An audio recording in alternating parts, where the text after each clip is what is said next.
بسم اللہ الرحمن الرحیم۔ شروع اللہ کے نام سے جو بڑا مہربان نہایت رحم فرمانے والا ہے۔ بڑھاپے کی کمزوریوں سے اللہ تعالی کی پناہ چاہتے ہیں تو نبی کریم صلی اللہ علیہ وسلم کی سکھائی ہوئی یہ مبارک دعا ضرور پڑھیں۔ محترم ناظرین، انسانی زندگی ایک سفر ہے جو بچپن سے جوانی اور جوانی سے بڑھاپے کی طرف مسلسل رواں دواں ہے۔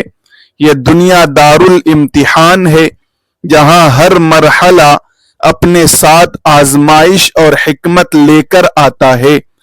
جوانی میں انسان خود کو مضبوط، با اختیار اور خود کفیل محسوس کرتا ہے، مگر جیسے جیسے عمر بڑھتی ہے ویسے ویسے جسمانی قوتیں کمزور ہونے لگتی ہیں، نظر دھندلا جاتی ہے، قدم لڑکھڑا جاتے ہیں اور بعض اوقات انسان دوسروں کا محتاج ہو جاتا ہے۔ یہی وہ مرحلہ ہے جسے بڑھاپا کہا جاتا ہے، اور یہی وہ وقت ہے جب انسان کو سب سے زیادہ محبت، عزت، سہارا اور توجہ کی ضرورت ہوتی ہے۔ افسوس کہ آج کے دور میں بڑھاپا اکثر تنہائی، بے بسی اور محتاجی کا دوسرا نام بنتا جا رہا ہے۔ وہی اولاد جس کے لیے انسان اپنی جوانی قربان کر دیتا ہے، بعض اوقات اسی بڑھاپے میں اسے بوجھ سمجھنے لگتی ہے۔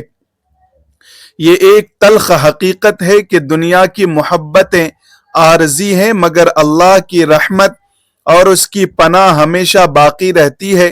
اسی لیے اسلام ہمیں یہ تعلیم دیتا ہے کہ ہم اپنی زندگی کے ہر مرحلے میں اللہ تعالی کی طرف رجوع کریں، خصوصاً بڑھاپے کی کمزوریوں اور آزمائشوں سے بچنے کے لیے اس سے دعا کریں۔ قرآن کریم میں اللہ تعالی نے انسان کی تخلیق کے مختلف مراحل بیان کرتے ہوئے فرمایا، اللہ وہ ہے جس نے تمہیں کمزوری سے پیدا کیا، پھر کمزوری کے بعد قوت عطا فرمائی، پھر قوت کے بعد کمزوری اور بڑھاپا دیا، اور ایک اور مقام پر فرمایا، اور تم میں سے بعض کو بدترین عمر یعنی بڑھاپے کی طرف لوٹا دیا جاتا ہے۔ یہ آیات ہمیں یاد دلاتی ہے کہ بڑھاپا اللہ کی مقرر کردہ زندگی کا ایک مرحلہ ہے، اس لیے اس وقت بھی اللہ ہی سے مدد اور پناہ مانگنی چاہیے۔ یہی وجہ ہے کہ نبی کریم صلی اللہ علیہ وسلم نے اپنی امت کو ایسی دعائیں سکھائیں جن میں کمزوری، بے بسی، بڑھاپے اور دیگر آزمائشوں سے اللہ تعالی کی پناہ مانگی گئی ہے۔ صحیح احادیث میں آتا ہے کہ رسول اللہ صلی اللہ علیہ وسلم یہ دعا کثرت سے فرمایا کرتے تھے، اے اللہ، میں تیری پناہ مانگتا ہوں عاجزی، سستی، بزدلی، بڑھاپے اور بخل سے۔ اسی طرح نبی کریم صلی اللہ علیہ وسلم نے فرمایا، 5 چیزوں کو 5 چیزوں سے پہلے غنیمت جانو، جوانی کو بڑھاپے سے پہلے، صحت کو بیماری سے پہلے، مالداری کو محتاجی سے پہلے۔ یہ حدیث ہمیں متوجہ کرتی ہے کہ بڑھاپے سے پہلے ہی اپنی زندگی کو نیک اعمال سے سنوار لینا چاہیے۔ ایک اور حدیث میں آپ صلی اللہ علیہ وسلم نے فرمایا، جو شخص چاہتا ہے کہ اس کے رزق میں کشادگی اور عمر میں برکت ہو، وہ صلہ رحمی کرے۔ یہ عمل بھی اللہ تعالی کی رحمت اور برکت کا ذریعہ بنتا ہے۔ پھر قرآن کریم میں والدین کے بڑھاپے کا خصوصی ذکر کرتے ہوئے فرمایا، اگر ان میں سے ایک یا دونوں تمہارے سامنے بڑھاپے کو پہنچ جائیں تو انہیں اف تک نہ کہو۔ یہ آیت ہمیں سکھاتی ہے کہ بڑھاپے میں انسان کو عزت، محبت اور سہارا چاہیے، اور اگر دنیا کے سہارے کمزور پڑ جائیں تو اللہ تعالی کا سہارا سب سے مضبوط اور ہمیشہ باقی رہنے والا سہارا ہے۔ ایک اور مقام پر اللہ تعالی فرماتا ہے، اور کہو اے میرے رب، ان دونوں یعنی والدین پر رحم فرما، جس طرح انہوں نے بچپن میں میری پرورش کی۔ یہ دعا صرف والدین کے حق میں نہیں بلکہ ہمیں یہ بھی سکھاتی ہے کہ رحمت، محبت اور حسن سلوک اللہ تعالی کو پسند ہیں۔ اسی طرح اللہ تعالی ایک اور مقام پر ارشاد فرماتا ہے، اور جو اللہ سے ڈرتا ہے اللہ اس کے لیے نکلنے کا راستہ بنا دیتا ہے اور اسے وہاں سے رزق دیتا ہے جہاں سے اسے گمان بھی نہیں ہوتا۔ یہ آیت ہمیں یقین دلاتی ہے کہ جو شخص تقوی اختیار کرتا ہے اور اللہ تعالی سے اپنا تعلق مضبوط رکھتا ہے، اللہ تعالی اس کے لیے زندگی کے ہر مرحلے میں آسانیاں پیدا فرماتا ہے، حتیٰ کہ بڑھاپے کی مشکلات میں بھی اسے اپنی رحمت سے تنہا نہیں چھوڑتا۔ اسلامی تاریخ میں ہمیں ایسے بے شمار واقعات ملتے ہیں جہاں اللہ کے نیک بندوں نے ذکر الہی، عبادت اور تقوی کے ذریعے اپنی آخری عمر عزت، سکون اور اطمینان کے ساتھ گزاری۔ حضرت علی رضی اللہ تعالی عنہ سے یہ بات منقول ہے کہ جو اپنی جوانی اللہ تعالی کی اطاعت میں گزارتا ہے، اللہ تعالی اس کے بڑھاپے میں اس پر اپنی خاص رحمت فرماتا ہے۔ اسی طرح اولیاء کرام کا معمول تھا کہ بڑھاپے میں بھی ان کی زبان اللہ کے ذکر سے تر رہتی تھی اور یہی ذکر ان کے دل کا سکون اور روح کی طاقت بن جاتا تھا۔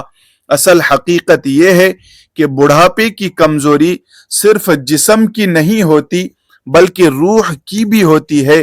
جب انسان اپنے رب سے دور ہو جاتا ہے تو اس کا دل بے چین رہتا ہے، لیکن جو شخص اللہ تعالی کے ذکر اور دعا کو اپنا معمول بنا لیتا ہے اس کے لیے بڑھاپا بھی رحمت اور اللہ تعالی کی قربت کا ذریعہ بن جاتا ہے۔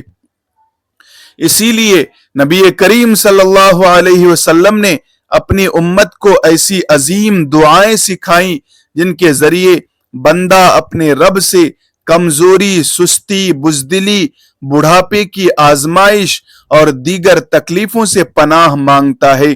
یہ دعائیں ایمان کو تازہ کرتی ہیں، دل کو مضبوط بناتی ہیں اور انسان کے اندر اللہ تعالی پر توکل پیدا کرتی ہے۔ آج کے دور میں جبکہ رشتوں میں کمزوری اور خود غرضی بڑھتی جا رہی ہے، اللہ تعالی کا ذکر ہی وہ مضبوط سہارا ہے جو کبھی ختم نہیں ہوتا۔ اگر انسان اخلاص کے ساتھ اللہ تعالی کو یاد کرے، اس سے دعا مانگے اور نبی کریم صلی اللہ علیہ وسلم کی سکھائی ہوئی دعاؤں کو اپنی زندگی کا حصہ بنا لے تو اللہ تعالی اس کے دل کو سکون، زندگی کو برکت اور ہر حال میں اپنی رحمت عطا فرماتا ہے۔ لہٰذا اگر آپ چاہتے ہیں کہ آپ کا بڑھاپا ایمان، عزت اور اللہ تعالی کی رحمت کے سائے میں گزرے تو آج ہی سے ذکر الہی اور مسنون دعاؤں کو اپنا معمول بنا لیجئے۔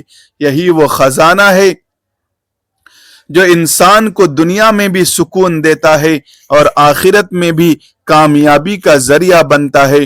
محترم ناظرین، انہی عظیم ہستیوں میں ایک نام حضرت بلال حبشی رضی اللہ تعالی عنہ کا بھی ہے، جن کی پوری زندگی اللہ کے ذکر، رسول اللہ صلی اللہ علیہ وسلم کی محبت اور صبر و استقامت کی روشن مثال ہے۔ آپ نبی کریم صلی اللہ علیہ وسلم کے نہایت محبوب صحابی تھے۔ آپ کی دل نشین آواز جب اذان کی صورت میں بلند ہوتی تو ایمان والوں کے دل اللہ تعالی کی یاد سے بھر جاتے۔ آپ نماز، ذکر و عبادت اور اطاعت رسول صلی اللہ علیہ وسلم میں ہمیشہ آگے رہتے تھے۔ آپ کی زندگی سادگی، تقوی اور وفاداری کا بہترین نمونہ تھی، لیکن ایمان لانے سے پہلے آپ کو سخت غلامی کی زندگی گزارنی پڑی۔ آپ امیہ بن خلف کے غلام تھے جو نہایت ظالم اور متکبر شخص تھا۔ حضرت بلال رضی اللہ تعالی عنہ اس کے جانوروں کو پانی پلاتے، اس کا سامان اٹھاتے، بازار کے کام کرتے اور دن بھر مشقت کے بعد رات کسی دروازے کے باہر گزار دیتے۔ نہ مناسب کھانا ملتا، نہ عزت، نہ آرام۔ وقت گزرتا گیا اور ان کے دل میں یہ سوال پیدا ہونے لگا کہ آخر ایک انسان دوسرے انسان کو غلام بنا کر اس کی عزت کیوں چھین لیتا ہے، مگر وہ خاموش رہتے ہیں، کیونکہ غلام کو بولنے کی اجازت نہیں تھی۔ لیکن اللہ تعالیٰ نے ان کے لیے وہ وقت لکھ دیا تھا جب غلامی کی زنجیریں ٹوٹنے والی تھیں اور انہیں حقیقی آزادی نصیب ہونے والی تھی۔ حضرت بلال رضی اللہ تعالی عنہ کے دن اسی طرح غلامی کے اندھیروں میں گزر رہے تھے، جہاں نہ کوئی امید تھی اور نہ ہی آزادی کی کوئی کرن دکھائی دیتی تھی۔ مگر اسی دوران مکہ مکرمہ میں ایک نئی خبر پھیلنے لگی۔ لوگ آہستہ آہستہ ایک عظیم ہستی کا ذکر کرنے لگے، خفیہ طور پر ایک دوسرے سے ملتے اور ایک نئے دین کی باتیں کرتے۔ حضرت بلال رضی اللہ تعالی عنہ یہ سب کچھ دیکھتے اور سنتے تھے مگر خاموش رہتے، کیونکہ وہ خود کو صرف ایک غلام سمجھتے تھے۔ ایک دن انہوں نے بازار میں سنا کہ مکہ کے سب سے سچے اور امانت دار شخص حضرت محمد بن عبداللہ صلی اللہ علیہ وسلم اللہ تعالی کی طرف سے پیغام لے کر آئے ہیں۔ آپ صلی اللہ علیہ وسلم فرما رہے ہیں کہ صرف ایک اللہ کی عبادت کرو، سب انسان برابر ہیں، کسی عربی کو اجمی پر اور کسی گورے کو کالے پر کوئی فضیلت نہیں، فضیلت صرف تقوی کی بنیاد پر ہے۔ یہ الفاظ حضرت بلال رضی اللہ تعالی عنہ کے دل میں اتر گئے۔ وہ سوچنے لگے کہ کیا واقعی ایسا دین آ گیا ہے جو ایک غلام کو بھی عزت دیتا ہے۔ کئی دن تک وہ یہی باتیں سنتے رہے، پھر ایک دن انہوں نے اپنے مالک امیہ بن خلف کو غصے میں کہتے سنا، یہ محمد ہمارے دین کو بدل رہا ہے اور غلاموں کو بھی ہمارے برابر سمجھنے کی تعلیم دے رہا ہے۔ اس وقت حضرت بلال رضی اللہ تعالی عنہ کو یقین ہو گیا کہ یہ کوئی معمولی دعوت نہیں بلکہ حق کی دعوت ہے۔ ان کے دل میں رسول اللہ صلی اللہ علیہ وسلم سے ملنے کی شدید خواہش پیدا ہوئی۔ ایک رات وہ خاموشی سے اس جگہ پہنچے جہاں نئے مسلمان جمع ہوتے تھے۔ وہاں انہوں نے اہل ایمان کی گفتگو سنی، ان کے چہروں پر سکون تھا، ان کے دل ایمان سے بھرے ہوئے تھے اور ان کی زبانوں پر صرف اللہ تعالی کا ذکر تھا۔ حضرت بلال رضی اللہ تعالی عنہ نے ایک مسلمان سے پوچھا، کیا واقعی اللہ تعالی کے نزدیک غلام اور آقا برابر ہیں؟ اس نے مسکرا کر جواب دیا، ہاں، ہمارے نبی صلی اللہ علیہ وسلم یہی تعلیم دیتے ہیں کہ اللہ تعالی کے نزدیک عزت حسب و نسب یا مال و دولت سے نہیں بلکہ ایمان اور تقوی کی بنیاد پر ملتی ہے۔ یہ جواب سن کر حضرت بلال رضی اللہ تعالی عنہ کے دل کی بے چینی اور بڑھ گئی۔ چند دن بعد انہوں نے خواہش ظاہر کی کہ انہیں رسول اللہ صلی اللہ علیہ وسلم کی خدمت میں لے جایا جائے۔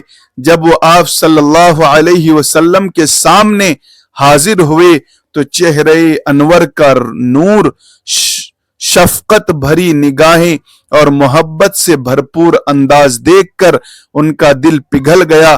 رسول اللہ صلی اللہ علیہ وسلم نے نہایت نرمی سے پوچھا، بلال کس لیے آئے ہو؟ حضرت بلال رضی اللہ تعالی عنہ کی آنکھوں میں آنسو آ گئے اور عرض کیا، کیا واقعی اللہ تعالی کے نزدیک ایک غلام بھی عزت پا سکتا ہے؟ نبی کریم صلی اللہ علیہ وسلم نے فرمایا، بلال، اللہ تعالی کے نزدیک عزت نہ مال میں ہے نہ قبیلے میں بلکہ ایمان اور تقوی میں ہے۔ اگر تم اللہ تعالی کو اپنا رب اور مجھے اس کا رسول مان لو تو تم اللہ کے نزدیک عزت والے بندوں میں شامل ہو جاؤ گے۔ یہ سن کر حضرت بلال رضی اللہ تعالی عنہ کے دل پر ایمان کی روشنی چھا گئی اور انہوں نے فوراً کلمہ شہادت پڑھ کر اسلام قبول کر لیا۔ ان کی آنکھوں سے خوشی کے آنسو جاری ہو گئے، کیونکہ جس شخص نے ساری زندگی انسانوں کی غلامی میں گزاری تھی آج وہ صرف ایک اللہ کا بندہ بن چکا تھا۔ یہی وہ لمحہ تھا جس نے حضرت بلال رضی اللہ تعالی عنہ کی زندگی کا رخ ہمیشہ کے لیے بدل دیا اور انہیں رہتی دنیا تک ایمان، صبر اور استقامت کی روشن مثال بنا دیا۔ اسلام قبول کرنے کے بعد حضرت بلال رضی اللہ تعالی عنہ کی آزمائشوں کا ایک نیا دور شروع ہوا۔ جب امیہ بن خلف کو معلوم ہوا کہ اس کا غلام محمد الرسول اللہ صلی اللہ علیہ وسلم پر ایمان لے آیا ہے تو وہ غصے سے پاگل ہو گیا۔ اس نے حضرت بلال رضی اللہ تعالی عنہ کو بلا کر کہا اگر اپنی جان بچانی ہے تو فوراً اس دین کا انکار کر دو، مگر حضرت بلال رضی اللہ تعالی عنہ کے دل میں ایمان کی ایسی روشنی اتر چکی تھی جو بجھنے والی نہ تھی۔ آپ نے نہایت اطمینان سے صرف اتنا فرمایا احد احد، یعنی اللہ ایک ہے، اللہ ایک ہے۔ یہ سنتے ہی امیہ نے اپنے غلاموں کو حکم دیا کہ حضرت بلال رضی اللہ تعالی عنہ کو مکہ کی تپتی ہوئی ریت پر گھسیٹا جائے، ان کے سینے پر بھاری پتھر رکھ دیے جائیں اور انہیں سخت سے سخت تکلیف دی جائے تاکہ وہ اسلام چھوڑ دیں۔ کئی دن تک انہیں کوڑے مارے گئے، جلتی ہوئی ریت پر لٹایا گیا اور گلیوں میں رسیاں ڈال کر گھسیٹا گیا، مگر ان کی زبان پر صرف ایک ہی صدا جاری رہی، احد احد۔ یہ منظر دیکھ کر صحابہ کرام رضی اللہ عنہم کے دل تڑپ اٹھے۔ جب حضرت ابوبکر صدیق رضی اللہ تعالی عنہ کو اس ظلم کی خبر پہنچی تو وہ فوراً امیہ بن خلف کے پاس گئے اور فرمایا اس بے گناہ پر اتنا ظلم کیوں کرتے ہو؟ اگر تم اسے بیچنا چاہتے ہو تو میں خرید لیتا ہوں۔ امیہ نے بہت زیادہ قیمت طلب کی، لیکن حضرت ابوبکر صدیق رضی اللہ تعالی عنہ نے فوراً وہ قیمت ادا کر دی اور حضرت بلال رضی اللہ تعالی عنہ کو آزاد کر لیا۔ آزادی ملتے ہی حضرت بلال رضی اللہ تعالی عنہ نے اللہ تعالی کا شکر ادا کیا اور اب ان کی زندگی کا ایک ہی مقصد تھا، اللہ تعالی اور اس کے رسول صلی اللہ علیہ وسلم کی اطاعت۔ وہ ہر وقت رسول اللہ صلی اللہ علیہ وسلم کی خدمت میں حاضر رہتے، ہر حکم پر لبیک کہتے اور اسلام کی خدمت میں بڑھ چڑھ کر حصہ لیتے۔ جب مسجد نبوی کی تعمیر ہوئی تو حضرت بلال رضی اللہ تعالی عنہ بھی دیگر صحابہ کرام کے ساتھ اینٹیں اور پتھر اٹھاتے رہے۔ پھر جب نماز کے لیے لوگوں کو بلانے کا طریقہ مقرر ہوا اور اللہ تبارک و تعالی نے اپنے نبی صلی اللہ علیہ وسلم کو اذان کے الفاظ عطا فرمائے تو آپ صلی اللہ علیہ وسلم نے مؤذن کے لیے حضرت بلال رضی اللہ تعالی عنہ کا انتخاب فرمایا۔ یہ حضرت بلال رضی اللہ تعالی عنہ کے لیے بہت بڑا اعجاز تھا۔ وہ بلند مقام پر کھڑے ہوئے اور پہلی مرتبہ پوری شان کے ساتھ پکارا اللہ اکبر اللہ اکبر۔ ان کی پر اثر آواز مدینہ منورہ کی فضاؤں میں گونج اٹھی، دل اللہ تعالی کی عظمت سے بھر گئے اور اہل ایمان نماز کی طرف لپکنے لگے۔ یوں وہی بلال رضی اللہ تعالی عنہ جنہیں کبھی مکہ کی گلیوں میں غلام سمجھ کر گھسیٹا جاتا تھا، اللہ تعالیٰ نے انہیں اسلام کا پہلا مؤذن بنا کر ایسا مقام عطا فرمایا جسے رہتی دنیا تک عزت و محبت کے ساتھ یاد کیا جاتا رہے گا۔ حضرت بلال رضی اللہ تعالی عنہ کی پوری زندگی رسول اللہ صلی اللہ علیہ وسلم کی محبت، اطاعت اور دین اسلام کی خدمت میں گزری۔ آپ ہر مشکل گھڑی میں نبی کریم صلی اللہ علیہ وسلم کے ساتھ ثابت قدم رہے اور اسلام کی سر بلندی کے لیے اپنی جان و مال کی پرواہ نہ کی۔ لیکن آپ کی زندگی کی سب سے بڑی آزمائش وہ وقت تھا جب رسول اللہ صلی اللہ علیہ وسلم اس دنیا سے پردہ فرما گئے۔ مدینہ منورہ کی فضا غم سے بوجھل ہو گئی، ہر آنکھ اشک بار تھی اور ہر دل اپنے محبوب نبی صلی اللہ علیہ وسلم کی جدائی میں ٹوٹ چکا تھا۔ جب نماز کا وقت آیا تو صحابہ کرام رضی اللہ عنہم نے حضرت بلال رضی اللہ تعالی عنہ سے اذان دینے کی درخواست کی۔ آپ نے اذان شروع کی، مگر جب اشہد ان محمد الرسول اللہ تک پہنچے تو آپ کی آواز غم سے بھر گئی، آنکھوں سے آنسو جاری ہو گئے اور آپ اذان مکمل نہ کر سکے۔ یہ منظر دیکھ کر پورا مدینہ منورہ آب دیدہ ہو گیا۔ اس کے بعد حضرت بلال رضی اللہ تعالی عنہ نے حضرت ابو بکر صدیق رضی اللہ تعالی عنہ سے اجازت طلب کی کہ وہ جہاد کے لیے شام روانہ ہو جائیں، کیونکہ رسول اللہ صلی اللہ علیہ وسلم کے بغیر مدینہ میں رہنا ان کے لیے انتہائی دشوار تھا۔ چنانچہ وہ شام چلے گئے، مگر ان کا دل ہمیشہ مدینہ اور اپنے محبوب آقا صلی اللہ علیہ وسلم کی یاد میں تڑپتا رہا۔ کچھ عرصے بعد حضرت بلال رضی اللہ تعالی عنہ نے خواب میں رسول اللہ صلی اللہ علیہ وسلم کی زیارت کی۔ آپ صلی اللہ علیہ وسلم نے محبت بھرے انداز میں فرمایا، بلال، یہ کیسی جدائی ہے، کیا تمہیں ہماری یاد نہیں آتی؟ یہ خواب دیکھتے ہی حضرت بلال رضی اللہ تعالی عنہ بے قرار ہو گئے اور فوراً مدینہ منورہ کے لیے روانہ ہوئے۔ ان کی آمد کی خبر پورے مدینے میں پھیل گئی۔